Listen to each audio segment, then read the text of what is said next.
All right, music fans, welcome back. Harmless Dave here, talking real music in real time for a few real people out there just like you and just like me. All right, going to be talking about Steve Perry today. This album here has nothing to do with Steve Perry, sorry. This is Allocate, really cool band from Sweden. Thought their album got lost in the mail. Lo and behold, I picked it up at the post office yesterday. Allocate and Butterfly. If you like Whitesnake and some glam-oriented music, the song Let It Out, I put that on repeat play and just amazing.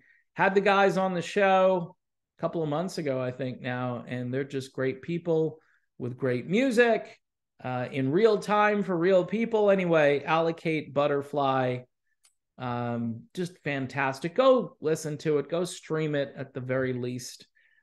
This album came out last year. It was under my radar because my radar was just on like one record label. So again, good stuff. And of course, when we're talking about Steve Perry, we're obviously talking about good stuff, right? Everybody loves Steve. There are a lot of people that would like Steve to come back.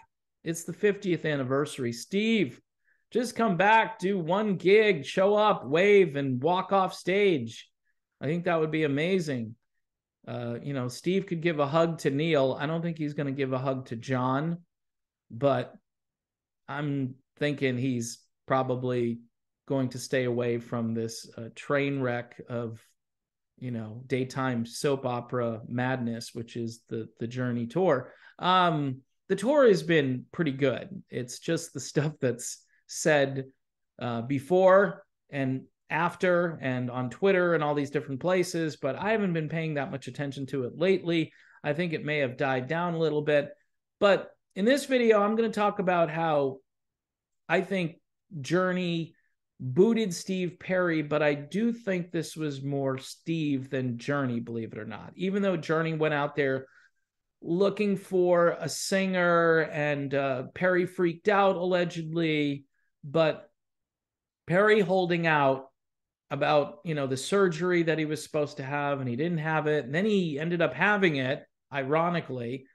The band probably should have called his bluff and said, okay, Steve, we'll wait for you.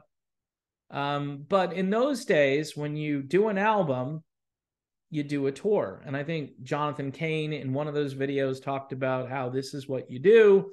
The industry expects you to do it. The fans, if you want to get your fan base back together again. And this was going to be, kind of difficult because it was 1996 and everybody had moved over to like Hootie and the Blowfish. It was just not Journey's decade, even though When You Love a Woman, nominated for a Grammy. I don't know how many copies the album sold, but it certainly wasn't one of their better selling albums, and people were still buying CDs in those days. And I think the writing was on the wall, and I think Steve Perry recognized this, and there was this sense of obligation. We'll do this Trial by Fire album because the record label says we have to. We had one more to do on our contract. Or maybe Journey had two more to do and Perry had one more to do. And Perry fulfilled his obligation. He went in, did the album with these guys.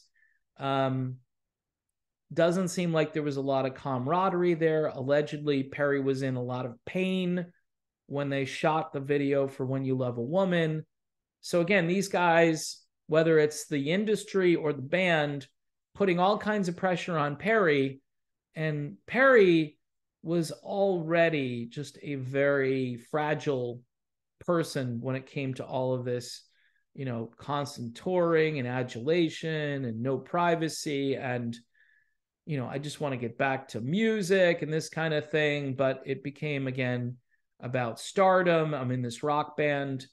And I'm thinking, if Perry wasn't going to get things exactly his way when it comes to the touring end of things, and you guys are going to wait for me, if you're not going to wait, he has a song called, I think, You Better Wait For the Love of Strange Medicine, which is kind of ironic. So they weren't willing to wait. And so Perry was going to make their life difficult. And I think he was going to do that anyway. But him initiating all this stuff, supposedly making the phone call to Kane and saying, hey, what are you guys doing? You know, my album, he could have probably said to them, my solo album didn't do all that well. So I guess I'm better with you guys. And I do agree with this, by the way. I think Steve Perry is better with Kane and Sean, and most people would agree with that. Street Talk, I think, was as good as anything he did with Journey, but overall, Steve Perry, I think, is a better songwriter, and he can bounce ideas off these two guys, and they can come up with their own things and kind of push everybody to a higher place. And that's exactly what happened. That's why Journey works so well with Neil and John. But I think the industry itself changed. Perry's working relationships with these guys obviously was not very good, and it hadn't been good for a while. And then Steve had his own demons that he was dealing with, even from childhood. Apparently, if you watch the Dan Rather big interview with Dan Rather, Perry just really spilled his guts during that, and that was kind of surprising. But I think that factors into this. I think the number one reason out of all this stuff is Steve's voice, vocals. If you listen to Perry on Trial by Fire, he sounds great, but this isn't the same Perry that was there on Raised on Radio. And you can see the transition on For the Love of Strange Medicine. Vocally, he sounds more like that album because it was only a couple of years removed. But this is not your bionic Steve Perry from the early 80s and prior to that. This isn't that guy. This is a seasoned voice, almost grizzled a little bit, not in a bad way, more character in there. But here's a guy who's not going to be climbing the highest ladder on the note scale anymore. He's going to find ways to kind of divert or not hold that note as long, or possibly take things down a half a step, or do whatever it is to preserve his voice. And I'm thinking, you know, Perry's looking at a world tour, and people haven't seen Journey for over a decade. And it's like, yeah, no, I don't know. So this is my hunch that Perry said, if I can't do it the way I used to do it, you know, I don't want people to hear me in that way, because they're going to pay money to see this. And if I can't live up to those expectations, maybe I shouldn't do this. Now, you've got the surgery. The surgery thing is a great excuse. It makes the guys look like jerks. Okay, wait for me. And the guys are like, no, we're not waiting for you. We're out of here. Same thing happened in Styx, right? But Dennis wanted to come back. That's the difference. I don't think Steve wanted to come back. I mean, he never said, give me 3 years and we'll do another album and we'll try to do another tour. Steve Perry had no intention of touring. You know how I know this? You know, I think I know this because Steve Perry hasn't toured since as a solo artist. You don't think Steve Perry could sell out medium-sized arenas touring on his own? Absolutely. There's a reason. If you go listen to him when he was singing with the Eels, if you remember, like 8-9 years ago now, it's been a while. That wasn't so good. That, let's just be honest, that wasn't so good. Live performance is very different than getting in the studio and getting the best take on your vocals and being able to do multiple takes and taking a rest and sing a line and then, you know, stop the tape and then come back and sing the next line. I mean, it's a completely different animal. So I'm thinking that Perry, who was once one of the greatest live performers, if you go back and listen to Captured or the Journey live in Houston, I mean, that guy could do anything in those days, anything, and do it very matter of fact, very effortlessly. That was the Steve Perry of the late 70s, early 80s. That Steve Perry couldn't show up for that tour. It was impossible. So I'm thinking the guys probably would have done things to accommodate him. I heard that they were willing to get a chair for Steve Perry so he could sit down and sing for all the injuries and so forth, the hip injury, whatever else. Perry apparently refused all those accommodations because I don't think Steve Perry wanted to do it because of his vocals and because of the whole touring machine again, which Perry rejected over and over again. He hated being on the road. And I think what he really wanted to do was just make some music and then just do the stuff that he enjoys doing. That's pretty much what happened when Steve finally put out Traces a few years back. And then Steve Perry has put out some Christmas music. And any honest observer is going to listen to Steve Perry now and go, I like him and he sounds good. He sounds like I'd expect him to sound for his age, but this is very, very different from the Steve Perry that we all grew up listening to back, especially in the early 1980s. So realizing those days were behind him, he didn't want to become a nostalgia act where these bands go on and on and on, and they just keep playing the same songs over and over again. Steve Perry musically, I think, wanted to move forward, and he didn't want to do it in a way that was just like, okay, we're obligated to do an album, so we're going to put out an album. No, Steve Perry wanted to do things in his own time. That's why it took so many years for Traces to come out. So that's another aspect of this. And let's be honest, Steve Perry knew the writing was on the wall when it came to the record industry. Trial by Fire, okay? That is a relic. That album is a relic when you look at all the music, like Hootie and the Blowfish and, whatever else was really popular, Matchbox 20, all these things that became really popular didn't sound anything like Journey. There's nothing around Journey that sounded like Journey. So moving forward, if they were going to sell records and they only had a small window to keep selling albums, because once Napster hit, that was the end of that, stream your music and make pennies on the dollar, maybe. And so Perry, I think, knew, hey, this is foolish. Why even do this? I'm just going to make an album someday for myself.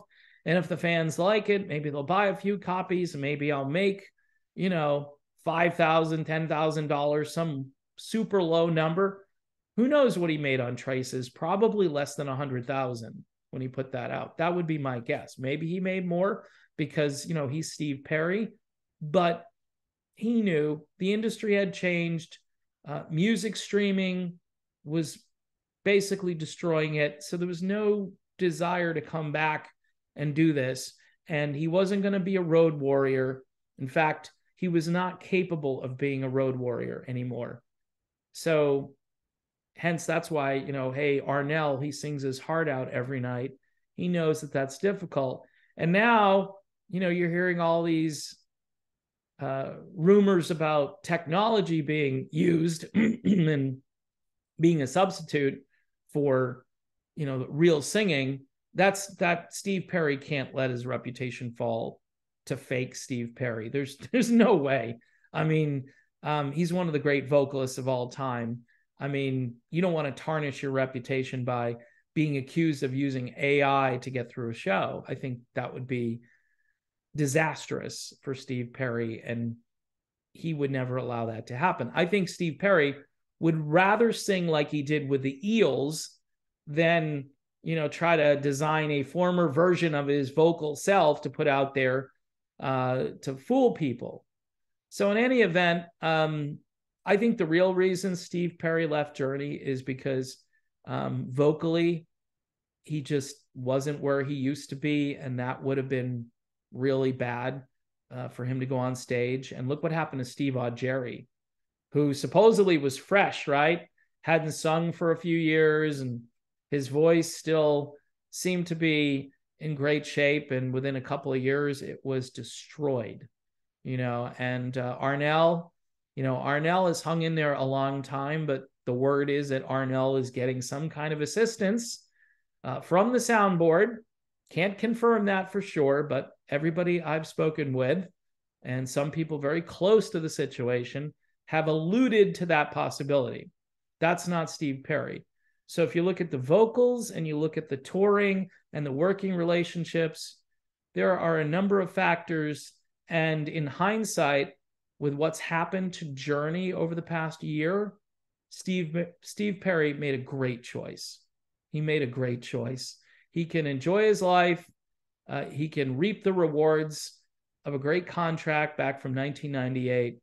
And he can be a Monday morning quarterback on certain topics. And people still love him.